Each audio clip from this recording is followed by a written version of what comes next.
आपका एक लाइक और कमेंट मुझे नेक्स्ट वीडियो बनाने पर मजबूर करता है, तो प्लीज़ लाइक और कमेंट ज़रूर करें। और अगर आप चैनल पर नए हैं तो चैनल को सब्सक्राइब करना ना भूलें और साथ ही में बेल आइकन को प्रेस करके नोटिफिकेशन को ऑल पे सेट करें, ताकि आपको हर वीडियो का नोटिफिकेशन मिलता रहे जैसे ही हम एक नया वीडियो अपलोड करते हैं। स्कूल का एक आम दिन जिसमें बच्चे कुछ पानी की टंकियों पर बात कर रहे हैं, कुछ क्लास में बैठे एक दूसरे को मुंह चिढ़ा रहे हैं, कुछ क्लास में मेज पर बैठे अपने प्रवचन से दोस्तों में अपने सर्वोपरि होने का भ्रम जगाने की कोशिश में ज्ञान दे रहे हैं, कुछ पढ़ भी रहे हैं। वहीं एक बच्चा स्कूल के दूसरे मंजिल की सीढ़ियों पर एकांत में बैठकर अपनी ही दुनिया में खोया है। तभी उसका साथी ढूंढते हुए पहुंचता है। फिर सुमित सीढ़ियों पर बैठते हुए बोला, क्या कर रहा है यहाँ सीढ़ियों पे? जानता है आज रश्मि ने ट्रीट देने को अड्डे पर बुलाया है, चलेगा क्या? रंजन अभी फर्श पर गिरे पानी को टकटकी लगाकर देख रहा था। फिर सुमित बैग मारते हुए बोला, अब एक्सपायर हो गया क्या? रंजन ने चौंक कर सुमित को देखा और संभलते हुए उसे चिढ़ने के अंदाज में बोला, आ गया वृंदा मैम से पिटकर। मुंह बनाते हुए सुमित ने बैग खोलते हुए कहा, ला साले फिजिक्स की कॉपी दे, खुद तो आइंस्टीन पैदा हो गया है, कभी कोई सवाल गलत ही नहीं होता और हम घर पर भी पीटे और स्कूल में भी। फिर रंजन मुस्कुराते हुए कॉपी थमाई। सुमित ने फिर रंजन को गौर से देखते हुए कहा, क्या अभी किसके ख्यालों में था? रंजन हिचकिचाया, क्या यार कुछ नहीं। सुमित बोला, अबे बोल दे। सुमित ने पेन की नोक बंदूक की तरह रंजन के सिर पर तान दी, पर तभी रंजन कुछ सोचकर मुस्कुराने लगा और सुमित का पेन हटाते हुए बोला, हाँ यार, बस रजनी मैम के बारे में सोच रहा था। सुमित ने कॉपी पर लिखते लिखते बोला, मैं अब भी कह रहा हूँ वो सिर्फ तुझे बाकी मैम की तरह बस पसंद करती हैं और कुछ नहीं। तो मुफ्त में सेंटी हुआ जा रहा है।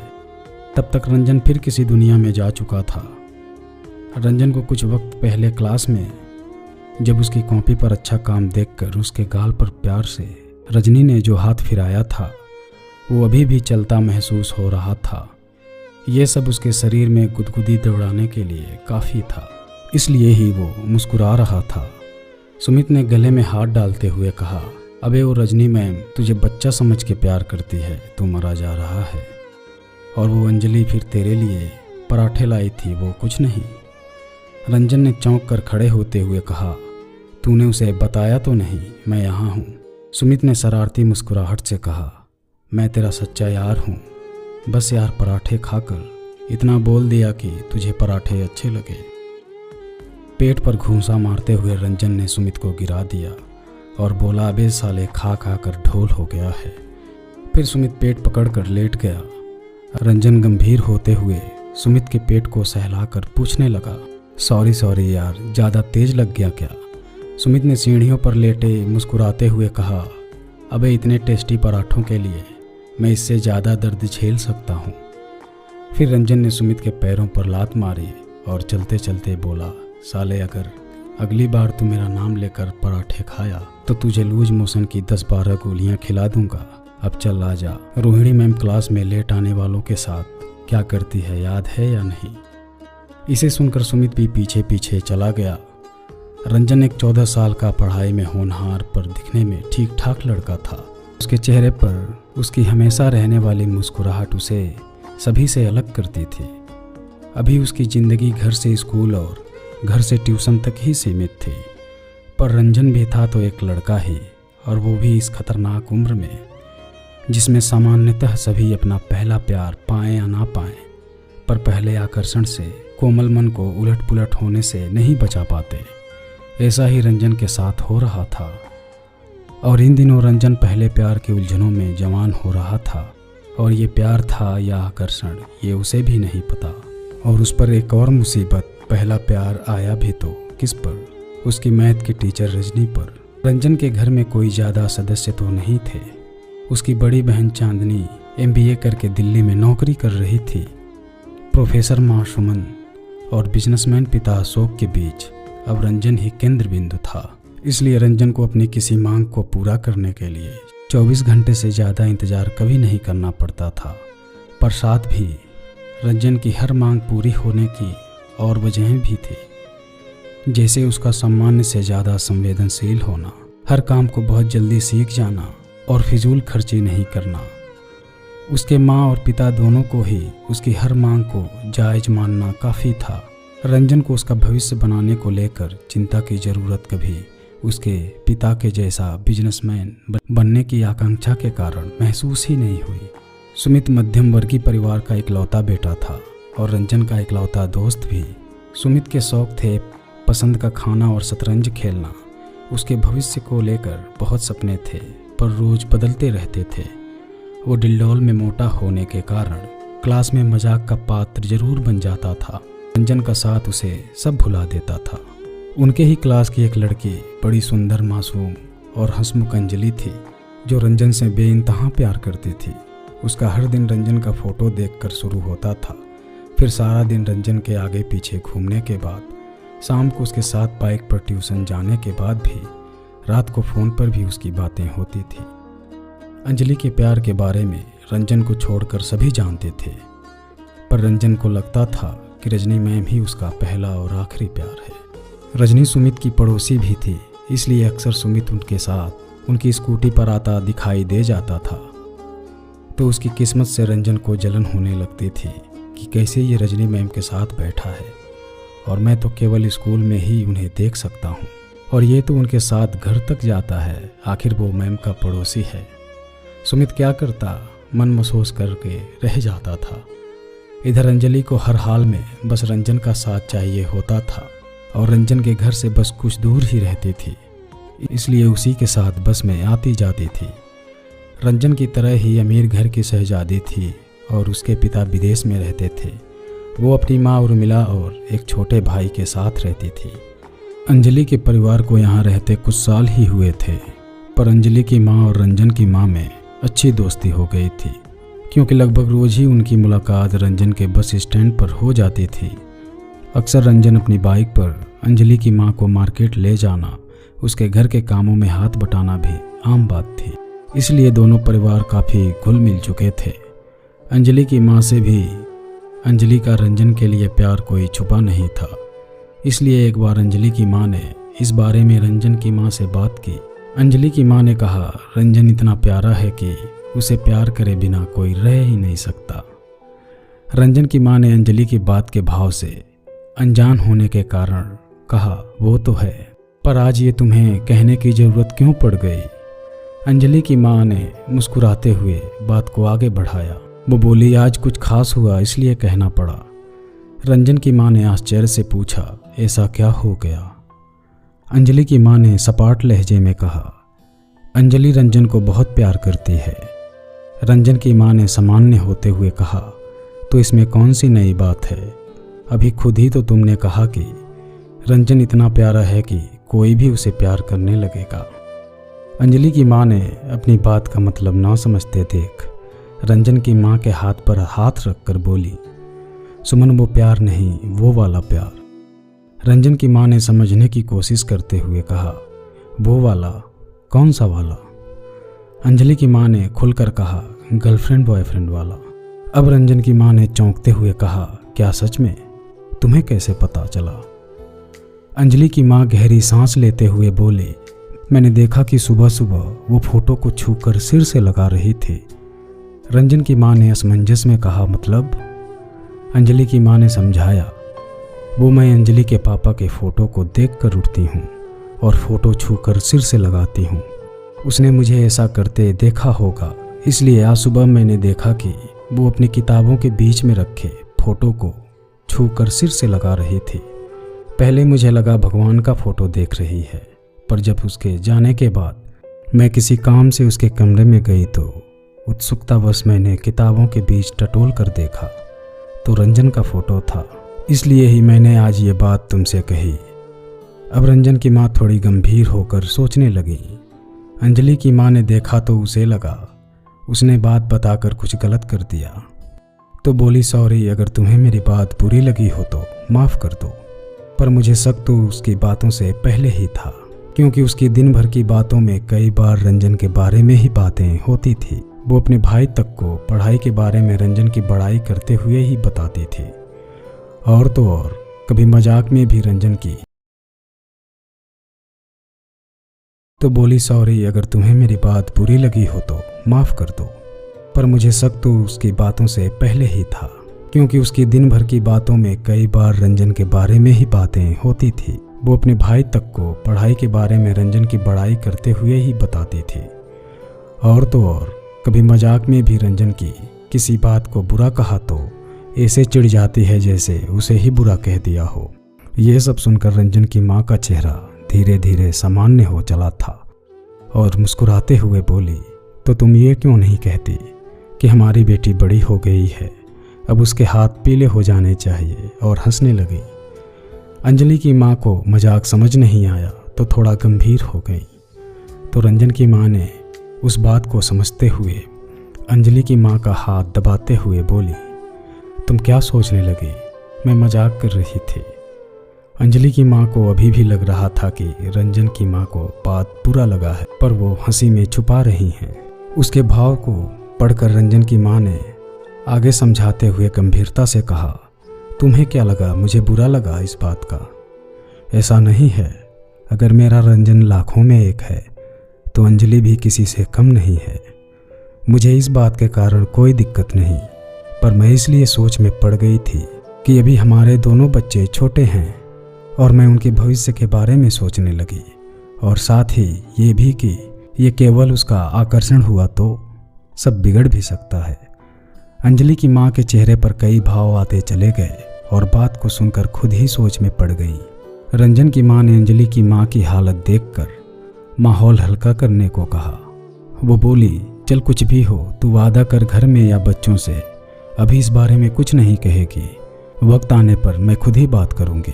और हाँ, ये मेरा वादा रहा, अगर दोनों बच्चों को भविष्य में भी ऐसे ही प्यार बना रहा तो मैं खुद तेरी लड़की का हाथ मांगने तेरे घर आऊँगी। इतना सुनते ही अंजलि की माँ की मुस्कुराहट वापस लौट आई और उसने रंजन की माँ को गले से लगा लिया। गले लगाए लगाए अंजलि की माँ ने कहा, मैं तो इसी वजह से डर रही थी कि अगर तुमने अंजलि रंजन के प्यार को स्वीकार नहीं किया तो। रंजन की माँ ने कहा, तो क्या अंजलि तुझसे ज़्यादा मुझे प्यारी है? आज सुन ले, मैंने रंजन और अंजलि के प्यार में कभी कोई अंतर नहीं किया और आगे भी कभी नहीं होने दूंगी। अंजलि की माँ के आंसू छलक आए, उन्हें वो पूंछ कर मुस्कुराने लगी। इसके बाद ना तो दोनों में से किसी ने इस बारे में बच्चों से कुछ कहा और ना ही इस बात के बारे में किसी को घर में बताया। मगर रंजन था कि हमेशा अपनी रजनी मैम के सपनों में खोया रहता था और इसी उधेड़बुन में जिंदगी बीतने लगी। एक दिन गर्मियों की सुबह थी और दीवार से टिका रंजन स्कूल की बस का इंतजार कर रहा था। रंजन की माँ को आज घर में ही काम निकल आया तो वो साथ नहीं थी, तो रंजन बात करने के लिए अंजलि का बेसब्री से इंतजार करने लगा। तभी अंजलि बड़ी उदास होकर आई। रंजन ने देखा और छेड़ने के अंदाज में बोला, क्या हुआ, आज इतना सन्नाटा क्यों है? अंजलि ने चुप्पी तोड़ने का नाम ही नहीं लिया और रंजन के पास से हटकर खड़ी हो गई। रंजन को लगा, आज ये इतनी नाराज किस बात पर है जो मुझसे बात ही नहीं कर रही है। पर उसने कुछ पूछने को कदम बढ़ाया, तब तक बस आ गई और दोनों उसमें बैठ गए। अंजलि वैसे ही चुप्पी साधे रही। स्कूल पहुंचकर भी ऐसे ही दिन जा रहा था। फिर सुमित ने भी उससे पूछने की कोशिश की, पर उसने कुछ नहीं बताया। और इसी तरह स्कूल से घर जाने के बाद जब अंजलि उससे बिना बोले घर चली गई तो उसे अचरज हुआ कि पहले तो कभी इतना चुप इसको नहीं देखा। आज आखिर बात क्या है? रंजन घर पहुंचा, फ्रिज से खाना निकालकर गर्म किया और खाया, फिर लेट गया। तब तक रंजन की माँ भी आ गई और रंजन से पूछा, खाना खा लिया? रंजन ने कहा, हाँ खा लिया। रंजन की माँ कॉफ़ी बनाई और एक कप रंजन को देती हुई बोली, क्या हुआ, आज मेरा बेटा किस सोच में डूबा है? रंजन बोला, कुछ नहीं माँ, आज अंजलि सुबह से उदास थी, कुछ पता ही नहीं। ऐसा तो वो तब भी नहीं करती जब वो खुद बीमार हो। कुछ बात तो ज़रूर है। रंजन की माँ मुस्कुराते हुए बोली, अरे मेरे बेटे को दोस्त की इतनी फिक्र, चल तू कॉफ़ी पी, मैं फ़ोन करके अंजलि के घर पता करती हूँ। रंजन की माँ फ़ोन पर कुछ देर बात करती हैं, फिर वो खुद भी परेशान हो जाती हैं। फिर कुछ सोचते हुए रंजन से कहती हैं, तू परेशान मत हो, अभी मैंने अंजलि को बुलाया है, उससे कुछ बात करके बताती हूँ। थोड़ी देर में अंजलि घर पर आ गई और माँ के साथ किचन में चुपचाप खड़ी होकर कुछ काम में हाथ बटाने लगी। तभी रंजन की माँ उसके सिर पर हाथ फेर कर बड़े प्यार से पूछी, आज मेरी अंजू इतनी चुप क्यों है कि उसके होने का तो पता ही नहीं चल रहा है। इतना कहने की देरी थी कि जैसे अंजू का दिल का गुबार आंसुओं के साथ बहने लगा और उसे रंजन की माँ ने गले से लगा लिया और उसके पीठ पर हाथ फेरने लगी। अंजू तो आज जैसे भरी पड़ी थी। सिसकियों के साथ रोते रोते उसने रंजन की माँ को और कस के पकड़ लिया और उनका पूरा कंधा आंसुओं से भिगा दिया।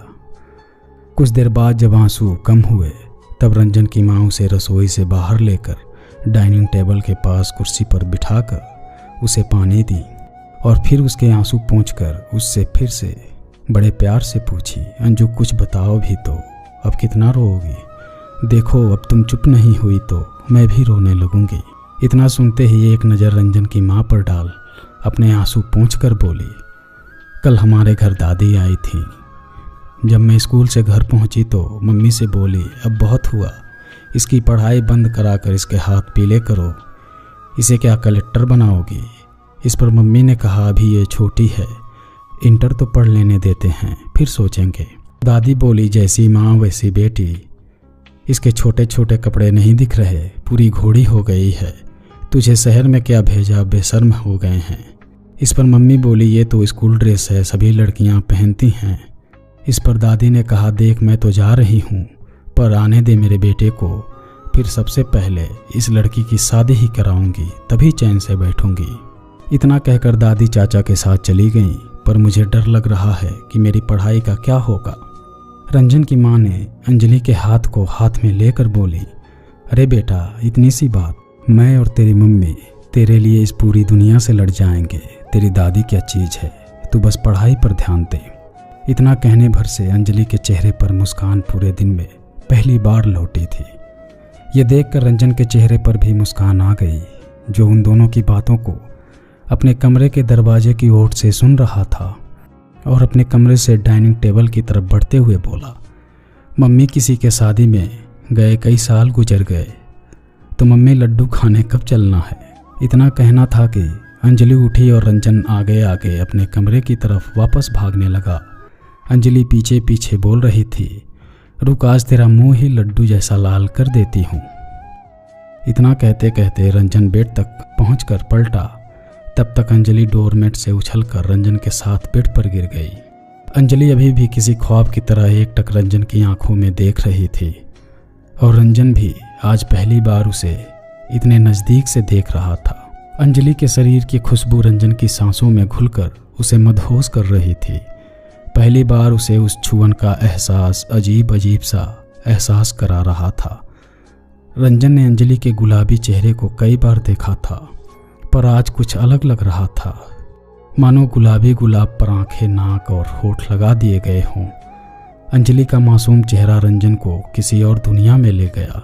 रंजन और अंजलि के दिलों का एहसास एक हो चुका था, पर तभी उसे माँ की आवाज़ बाहर से आई, क्या हुआ रंजन, अंजलि गिर गई क्या? रंजन ने अंजलि को कंधे से पकड़कर उठाया तो अंजलि की ख्वाब टूटी और वो दोनों हाथ से अपने चेहरे को शर्म से ढककर वहीं बेड पर बैठ गए। रंजन ने माँ को जवाब दिया, नहीं माँ, बस गिरते गिरते बच गई। माँ ने कहा, ठीक है, तुम लोग बातें करो, मैं नहा कर आती हूँ। रंजन ने अंजलि के हाथों को पकड़कर हटाया तो अंजलि की शर्म से सेब जैसे लाल गाल दिखे तो रंजन की मुस्कुराहट और बढ़ गई। अब एक नज़र अंजलि ने रंजन को देखकर अपनी आंखें झुका दी। रंजन बोला, आज तुझे क्या हुआ, ये दुल्हन की तरह शर्मा क्यों रही है? बाहर तो अपनी शादी की बात धड़ल्ले से कर रही थी। इतना कहना था कि शर्म का गुलाबी रंग एक झटके में उतर गया और अंजलि के आंसू एक बार फिर बहने लगे।